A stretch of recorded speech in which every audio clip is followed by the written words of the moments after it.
এটি হচ্ছে দক্ষিণ বেঙ্গালুরুর মাননীয় সাংসদ তেজস্বী সূর্যা মহাশয়ের বিয়ের আমন্ত্রণপত্র।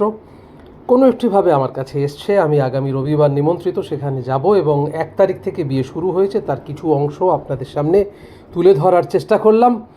এই স্যার এবং ম্যাডামের ছবি, বিবাহ বন্ধনে আবদ্ধ হচ্ছেন, 4 হাত এক হচ্ছে এবং সবচেয়ে বড় কথা, মানুষটিকে যত দেখা যায় ততই অবাক হতে হয়, কারণ এমন মাপের একজন মানুষ অথচ এত মাটির সঙ্গে মিশে থাকা একজন মানুষ সত্যি কথা বর্তমান রাজনীতিতে এরকম খুব কমই দেখা যায়। ব্যাঙ্গালোরে থাকার সুবাদে এরম একটি মানুষের বিবাহ অনুষ্ঠানের নিমন্ত্রণ পাওয়া এটা সত্যি খুব অবাক কাণ্ড, কিন্তু তথাপি খুব ভালো লেগেছে এবং আগামী রবিবার দিনও যাব। সেখানে তার রিসেপশন অনুষ্ঠান আছে, আমি চেষ্টা করব সেই ভিডিও এবং ছবি আপনাদের সামনে তুলে ধরতে। চ্যানেল সাবস্ক্রাইব করুন।